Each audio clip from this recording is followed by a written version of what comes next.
The All-Star break is here, and the Golden State Warriors folks are sputtering as the team heads to the All-Star break. They've lost 3 of their last 4, losing yet again on the road, this time to an LA Clippers team that the Warriors are competing against in the standings for playoff positioning.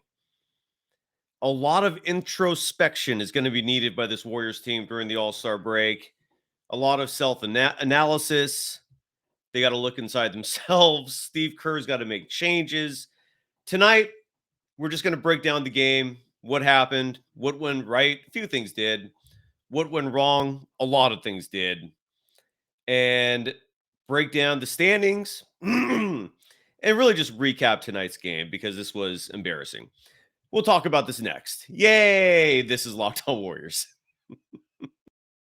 You are Locked On Warriors, your daily Golden State Warriors podcast.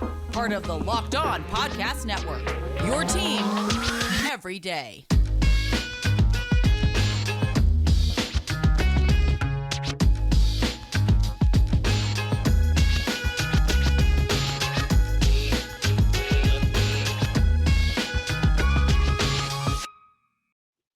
Thank you for making Locked On Warriors your first listen every day. We're free and available wherever you get podcasts. Today's episode is brought to you by FanDuel Sportsbook, the official sportsbook of Locked On.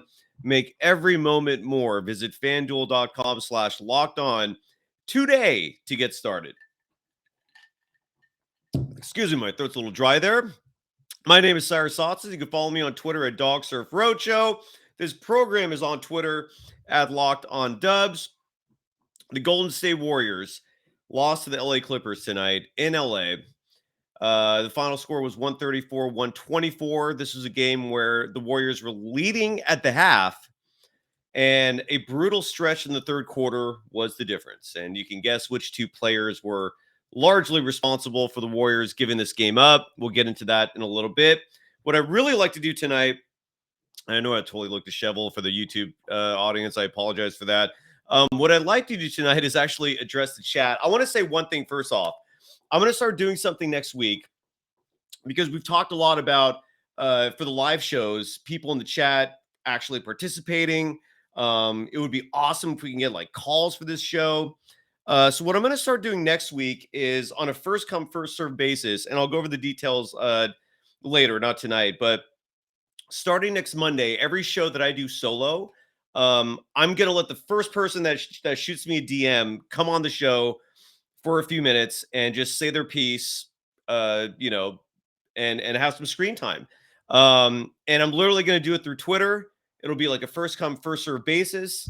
So the first person who on Monday DMs and is like, "Hey, I want to come on," you're gonna come on. Well, I'll send you the link and you'll join me, and that way I don't have to just read your commentary through chat. And I'll do this for every show that I do live. And that way, everyone who wants to jump in can jump in. Should be interesting, maybe some fun as well. And No Cap, for example, it was a pleasure to meet you on Kruger's show a few days ago. So let's get into this game, though. And again, I'm going to try to keep looking at the chat because I do want to get some feedback from you folks as the team goes into the All-Star break. Again, a 500 record. It's now the 58 game mark. The team is 29-29. This just isn't good. I mean, look, the Warriors were shorthanded tonight. They didn't have Andrew Wiggins. I don't know yet what the reasoning was, what that personal reason was. If someone on the chat knows, just because I was literally in my car driving for half the day today, just taking care of various crap, got back just in time to start watching the game. So if anything happened in the news, write it in the chat, please. And Showboy writes, if you mention Moody's bum ass again, I might run through a wall. Why? Why are you so upset with Moody? Moody was the furthest reason from the team losing tonight. He only played 13 minutes. He was efficient. Yeah, it was. I don't know why you're so upset with him. He missed that monster dunk, which was such a shame. But I don't know why people are criticizing him. He played 13 minutes. They weren't meaningful. I don't know why you're pointing a finger at him of all people when how is he responsible? The Warriors, again, we'll start with this. And this is where the game flipped and switched and went into a tailspin was in the third quarter. The Warriors were winning 89-88. Again, they were winning 65-61 at the half, if I'm not mistaken. They were keeping up with the Clippers, tight game. I thought they were playing great ball. The momentum continued into the third quarter for a little while. And then the Clippers basically said, that's enough. And at the 4:46 mark, the Warriors were winning 89-88. And guess who comes into the game? One of the two-way players, Anthony Lamb, who hasn't played in a long time. And on a night when, again, Andrew Wiggins was out last minute for personal reasons, Steve Kerr decides of all the players on the roster who can fill Wiggins' minutes, Anthony Lamb is the man. Never mind that Anthony Lamb is not a small forward. Never mind that Anthony Lamb is a liability defensively if the other player has any speed whatsoever. Never mind the fact that Anthony Lamb himself stands 6'5", so he can't defend bigger players. He's just an awkward physical presence as a basketball player in the NBA. He's the same size as Draymond Green, basically, but he has virtually none of the skills of Draymond Green, except for three-point shooting, where he's a little better, but that's it. So Anthony Lamb comes into the game. It's 89-88. And he comes into the game at the 4:46 mark. 20 seconds later, the Clippers score a basket. They're now winning 90-89, and then Ty Jerome comes in. The Warriors don't score a bucket until 1:22 remaining. Okay?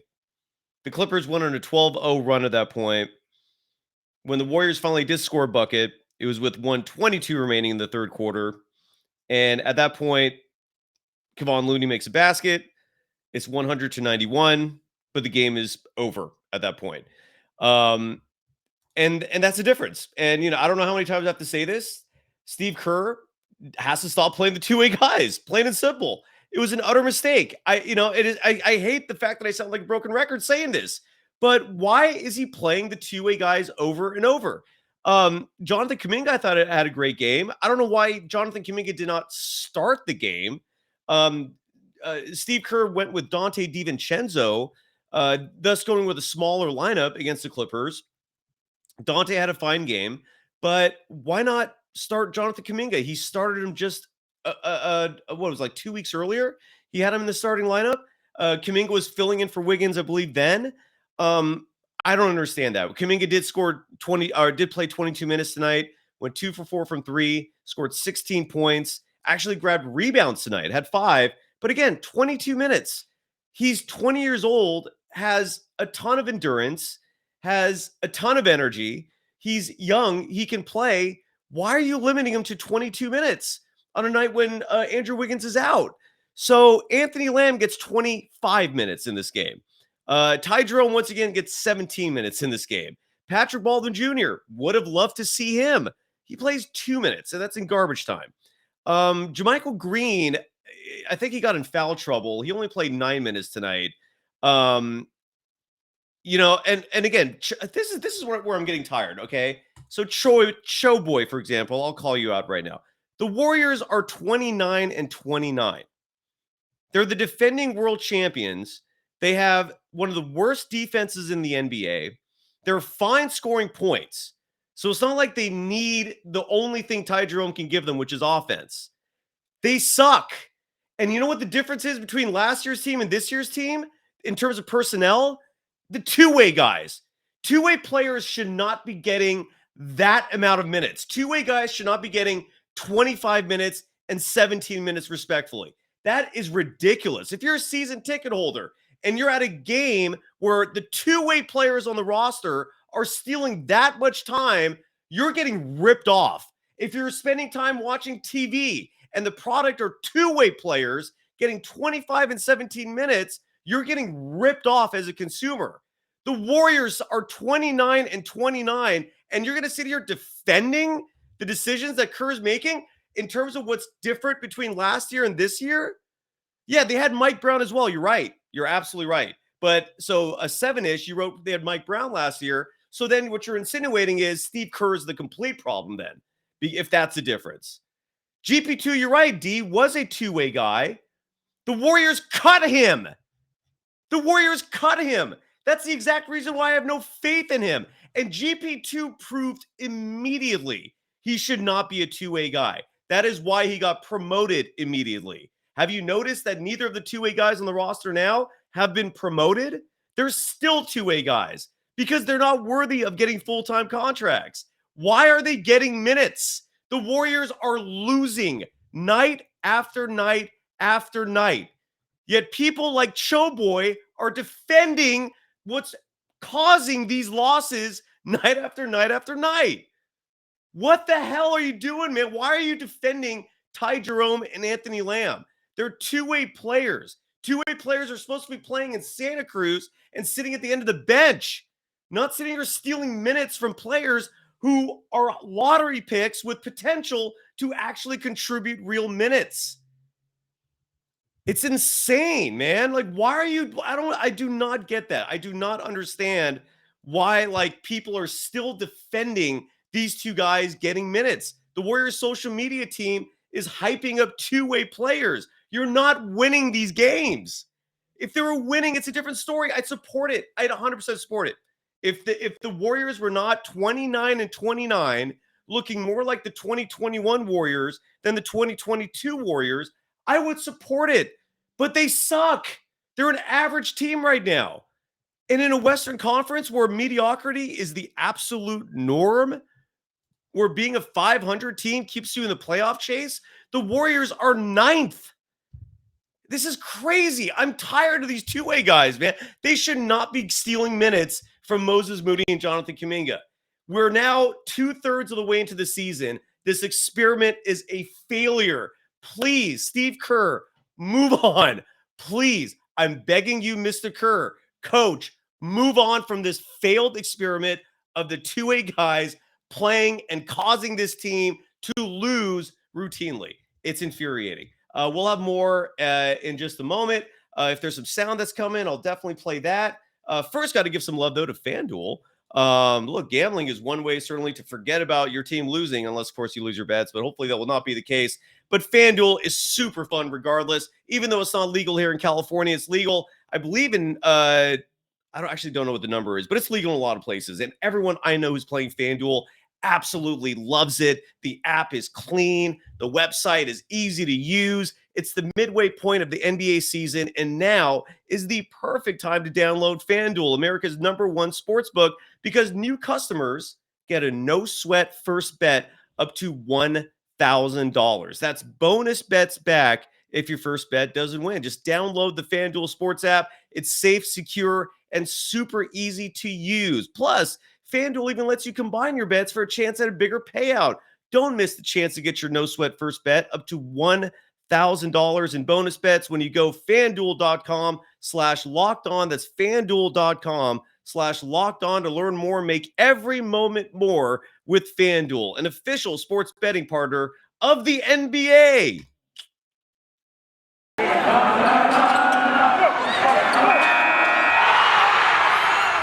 You are Locked On Warriors, your daily Golden State Warriors podcast. Part of the Locked On Podcast Network, your team every day. Thank you for making Locked On Warriors your first listen today. After us, go check out Game to Game NBA. Every moment, every top performance, every result. Locked On Game to Game covers every game from across the NBA with local analysis that only Locked On can deliver. Follow Game to Game on Locked On NBA, available on the Odyssey app, YouTube, and wherever you get your podcasts. You can follow me, Cyrus Saatsaz, on Twitter at DogSurfRoadshow, and follow the program on Twitter at Locked On Dubs. That's always where we announce what time shows are starting, especially for the live stuff. And it's where we're going to start letting viewers and listeners actually jump on the show. We'll try to do one a day or one per show and then move on from there. So the Warriors tonight had some positives. Some players actually played really well. I'm going to start with Jordan Poole, for example. Didn't shoot great from three, but still shot 50% from the field. He scored 28 points, 6 assists in 33 minutes of play. I know his plus minus was down, but I have to emphasize as well, folks, the plus minus is not, out of all the stats on a box sheet, in terms of even advanced metrics, plus minus is not a stat you should be living and dying with, just because it is the most subjective statistic available. Plus minuses for 5 individual units is a different story. You can measure 5 individuals collectively with a plus minus. That's objective. That's accurate. You can say a 5-man unit, for example, if their differential is number 1 in the NBA, that's the best 5-man unit that plays basketball. Jordan Poole, for example, tonight was minus 12 in the plus minus, but he was one of the best players on the court. It's just that stat is not always reflective of reality. He had no turnovers tonight, too. So for Jordan Poole, who struggled this year, has been giving up the ball routinely, not bad. Klay Thompson, who started as a small forward tonight, with Dante DiVincenzo starting and basically playing the 2. Klay, this was the first time all season he was playing the second half of back-to-back. His minutes were restricted. This was something new for him.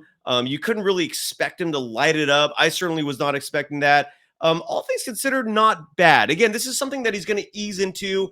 I was not going to expect him to just, again, light it up on the first time he's playing a back-to-back all season. Not a great night for him, but not a bad night either. 18 points in 28 minutes of play. He shot 50% from the field. He was 4 for 7 from 3. One of his three-pointers, I kid you not, looked like it didn't touch anything. It was one of those beautiful shots I've ever seen. I have to give love to Kevon Looney as well. In 27 minutes of play, 14 boards along with 11 rebounds. The Clippers look like such a bigger team out there tonight. And I do think Kerr was cognizant of that, because I saw a lineup out there tonight, which I've seen before. And it's a really weird one where he had Kuminga, JaMychal Green, and Anthony Lamb out there together. Which again, by Kerr standards, that's a huge lineup. That's basically playing 3 centers on the court. Again, relatively speaking. So I think he was cognizant of the fact that, the Clippers are a big team. He wanted size out there. And the weird thing is the Warriors tonight, I can't remember the last time they did this. They won the points in the paint battle. This is a category that's been a massive struggle all season long. But tonight, they won that battle in terms of points in the paint, 58-48, actually. This was largely, again, because Kevon Looney was playing great ball inside. Draymond Green, in terms of scoring by his standards, higher than usual. He had 15 points, 7 assists, 5 rebounds, a perfect 6 for 6 from the field, including a made 3. So the Warriors were getting it done inside. The biggest problem tonight was their perimeter defense and just their defense in general. The Clippers shot it lights out from 3. They hit 17 of them, in fact, shot 47.2% from beyond the arc. And when teams are shooting that good and making threes at a higher than normal clip, it's going to be tough to beat. And that really was a difference. Unless someone in the chat has something different. The eye test, right? Kuminga was taken over till Kerr pulled him. Yeah, I saw that too. And that I didn't understand that. Rich Dub writes, Kerr deserves respect as the coach. Hold on a second here. Sorry, I lost that. Kerr deserves respect as a coach, but even Phil Jackson got old. Do the youth still listen to him, given they know how he feels about them? Great question. That's a great question. We heard literally Moses Moody express disappointment earlier this year when he was asked about having to always be prepared, despite the fact that sometimes he DNPs for days at a time. And Moody, again, was not cool with it. I mean, it sucks. Yeah, I mean, that was him directly responding to a question about Kerr constantly sitting him, having no consistency in his minutes. The players have literally expressed it. I'm pretty sure James Wiseman is not stoked right now. He might be happy, actually getting minutes for a change, but I don't think he's happy leaving the Warriors for the Pistons. So what else is going on in the injuries? The Metal Pig, nice handle, by the way, writes... Hold on. Where are you here? Okay. The Metal Pig writes, all the injuries and missing back-to-backs has had an effect also. Who has played, been available all year? Loon, Poole, and Moody. Dre mostly too. I think everyone else has missed time. Yeah, but you know what? Every team has been dealing with injuries this year. Can you think of one team that has not struggled with injuries? I mean, one. Everyone deals with that. It's just the Warriors are a thin team. They lack depth. So Bruce Morrow writes... Moody does not do anything with his minutes, Cyrus. He tries to dunk and he misses. Again, until he gets substantial minutes, you cannot judge him. Like tonight, for example, was one of his bigger runs this year, and he got a total of 13 minutes. Some of those coming in garbage time, by the way. How can you possibly judge him based off that? I mean, all of his teammates, Kerr himself, all they do is praise his work ethic and praise what he does in practice.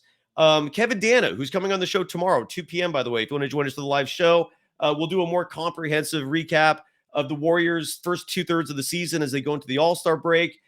Give you like a detailed analysis of where this team is. And I, it's going to be a lot of negatives, obviously, but Kevin Dana, every time Moody went down to Santa Cruz, has praised him in terms of his productivity. Moody played strong in Summer League. He played strong in the preseason. When he gets time, he delivers. I just can't accept judgment for a player who never gets minutes. And then when he gets spot time, if he doesn't shine in those 2 minutes, God forbid he hasn't earned it. That's crazy. Some players need reps. I can't judge him for that. I'm sorry, Bruce. Here's one theory. Here's one prediction I'm going to give you folks. And by the way, the Amar Singh, is this the same Amar who joins the Krug show a lot? Great to have you. When you look at the Clippers, they have depth all the way down the roster. We aren't even close. You're right. You are right. Here is my prediction. Before I get into that real quick, what does Ghostface Gangster says? Cyrus, how confident are you about the Warriors repeating? I think this team gets bounced in the first round. Just depends on health. I mean, this team, if GP2 comes back with time remaining and he's healthy, if the Warriors add a little more depth in the buyout market, if the Warriors abandon this just ignorant experiment with the two-way players, yeah, I still do think so. A huge reason for that is who's going to beat them. The Clippers scare me the most. That's official. There's like no hesitation anymore in terms of what my answer is. If you ask me, who's the biggest threat to the Warriors right now, it's the Clippers, hands down. Simply because Kawhi Leonard is playing like Kawhi Leonard. Kawhi Leonard tonight was on fire. 33 points, and he tied his career high with 7 3-pointers. When you talk about all those made threes, it was Kawhi just draining those left and right. Anthony Lamb guarding him, by the way, for a lot of those. So, yeah, I do think they could repeat, but it's, they got to do something. They can't just stand pat and think that this roster, the way it's constructed now, is going to do it. There are players in the buyout market. We'll talk more about that tomorrow. Kevin Dana can't really get into trade proposals and, throw out his own ideas for players, but he can give evaluations, and I trust his evaluations all day, every day.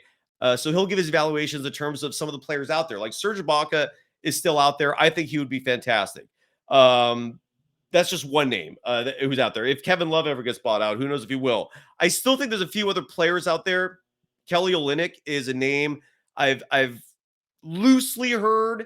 My friend Larry Kruger said that he might be available, and then I looked into it, and there's some juice to that rumor that Kelly Olynyk could be bought out. I think he would be fantastic for the Warriors. No, I'm not. No, Moody and Michael Petrus. No, I'm not going there. Not even. It's just, again, because Michael Petrus played, right? Like, at least Michael Petrus got minutes, and then you could judge him off that. Moses Moody's not even playing. Like, I got to see him play real minutes first before I start, jumping on the sabotage wagon, all because Kerr doesn't think that Moody can play. Like, if there's one thing I've learned this year is that I can't trust Kerr when it comes to developing young talent and maybe even his evaluation of young players. I don't know if I can trust them. Here's a prediction. Oh, man. So you guys see, every time I'm going to give you my prediction, I keep getting interesting comments. Okay, so Niners Warriors writes, the Warriors have the 14th worst defense in the NBA. That's depend on what? In terms of efficiency, or what do you base that on? Because in terms of points, they're, I think, second to last. Lakers almost have a better defense than the Warriors. Bring Mike Brown. And then you're making references to the team not hustling enough. I agree. Mike Brown's gone. There's nothing you do about that. Here is and Mac Bolan, by the way, writes that Moody was supposed to be in the G League with Steph out. He was pulled back in. Well, he's not playing though. So why don't you leave him there? Moody needs reps. And no, Toast to go. I don't agree that Moody was so terrible in his minutes. I did not see that at all. A lot of what I'm seeing, by the way, when I watch Warriors games, is the defensive side. I don't see Moody getting burned defensively. I don't see him getting taken advantage of. I don't see players blowing by him. I don't see people posting him up. I'm not seeing defensive lapses from Moses Moody. So and that's largely what I'm studying. So here's my prediction. And I really do believe this. If the Warriors lay an egg in the playoffs, like let's say the Warriors finish whatever they finish in the regular season, and it turns out to be like 2021 again, where they're like a play-in team, they lose the play-in games. But I guess here's what I'm trying to say: if the Golden State Warriors go into the postseason and lay a big fat egg, and what I mean by that is not advancing either out of the play-in tournament, or if they lose in the first round, they lose fairly handily. I think if they just lose in the first round, period, you will probably see a change, but not the change we all think. And what I mean by that is that the assumption right now is that Bob Myers, because he's on the final year of his contract, could be on his way out, right? And there's some credence to that, for the simple reason that he's on the final year of his contract, and that's not normal. He's going to be an unrestricted free agent after this year. But at the same time, Steve Kerr is just 1 year behind him. And the situation with Steve Kerr and with NBA head coaches in general is this: you rarely, if ever, have lame duck head coaches. All right. Neither the team wants that, nor the head coach wants that. So realistically, even though Bob Myers is at the end of his deal, so is Steve Kerr. Like, Steve Kerr is not going to come back to this team next year on the last year of his contract, right? Either he's going to get an extension, or if the team lays a big fat egg, if the team underperforms, I think Steve Kerr's out. And so what's been speculated for a long, and again, this is just totally me spitballing. This is me reading the tea leaves. But what Bob Myers did in that press conference 2 days ago, don't ignore that. Okay, GMs do not normally publicly call out their coaches. Bob Myers blatantly called out Steve Kerr, and he probably did it with the blessing of Joe Lacob. So if the Warriors underperform this offseason, here's my wild prediction, but don't be surprised if this comes true, is that Steve Kerr will not come back, and the Warriors, and this is the name that I think they'll replace him with, is Brent Barry. Brent Barry has been in a front office position with the San Antonio Spurs for a number of years now, but behind the scenes, and again, this is where, hopefully this is one of the reasons you tune into our show, because we are insiders here, and this has been talked about behind the scenes. This is not a huge secret. Rick Barry and I have talked about it a lot on his show, the Rick Barry Show, or our show. And I've had multiple sources telling me this, that the team really wants Brent Barry. Like, they think very highly of him. And originally the thought was that if Bob Myers ever leaves, that he would step in and take over as the GM. But similar to what happened with Steve Kerr never had any head coaching experience before he came to the Warriors. He was previously a GM of the Phoenix Suns. Brent Barry right now is the GM of the Spurs G League team. And the thought is that they're grooming him to replace R.C. Buford. But it wouldn't surprise me as well if the Warriors stepped in and said, hey, you have a brilliant basketball mind. We love you. We've wanted you for a while. You know this. But instead of GM, why don't you come in and become our new head coach? Do not be surprised if that's what happens. I'll leave you at that. The Warriors, again, are 29-29. You can't be happy with where this team is right now. In defense of their world championship, they're a 500 team. You can't sit here and tell me morale is great. You can't sit here and tell me like that they themselves are feeling fantastic as they approach the final third of the season. They need to do something here. I'm a damn broken record, and I'm sorry because even it annoys my own ears saying this repeatedly, but these two-way players have to be phased out of this picture immediately. It does no good. Okay. 2/3 of the season, we've been watching two-way players on an NBA roster average 20 minutes a game. And the result is you have a 500 team. All right. Enough. Enough, please. Steve, for the love of God. And I'm not even that much of a religious person. Stop. Get rid of these guys. Just put them at the end of the bench where they belong. Give them guaranteed deals. I don't care. Just stop giving them minutes, please. Okay? This is a disaster. It's not working. That's my plea, please. Thank you so much for jumping in. Tomorrow, 2 p.m. Pacific time, Kevin Dan is going to join the program. We'll give you like a detailed breakdown of the roster. I'm going to throw to Kevin some buyout market names that are still out there to get his thoughts. And again, follow the program on Twitter at Locked On Dubs, because starting next week, we're going to start bringing some of you folks on the show. Why not? And all it would take is just sending you a link. You click on the link and then you jump on the show and we'll have you on for a few minutes and we'll have a good time. So there you go. I guess that's it.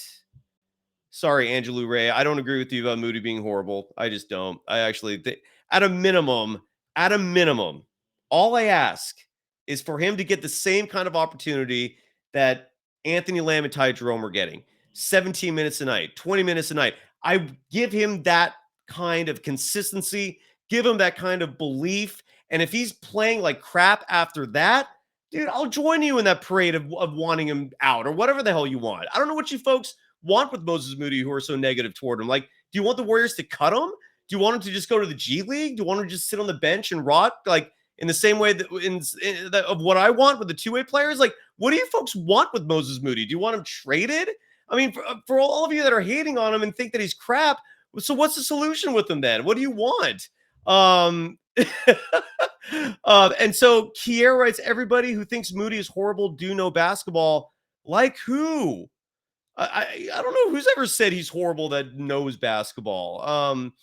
Anyways, so, and again, and Douglas Mikes, this is my rationale to the T. Douglas Mikes writes, the benefit of Moody playing is that if we're going to lose games, which we are, we might as well figure out if we have something in him. Thank you. His trade value sucks. Build him up for the summer. Absolutely. Thanks, everyone. Angelou, right back at you. You're the best. All of you are the best. All right, so we'll be back at it tomorrow at 2 p.m.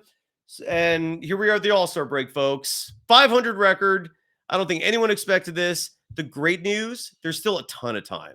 There is still a ton of time. This Warriors team, don't doubt them. Don't. If there's ever a team, if there's ever a player that you can't rule out, it's Steph Curry. If there's ever a team that you can't rule out, it's this Golden State Warriors team who's still in the middle of a dynasty. They just, for some reason, have not figured things out this year. I don't know if it's a house divided. I have no idea what's going on, but something's amiss. And let's just hope by the end of the season, clarity emerges and we get a 5th title in 9 years. Later, folks. Have a great night. Thank you. Later.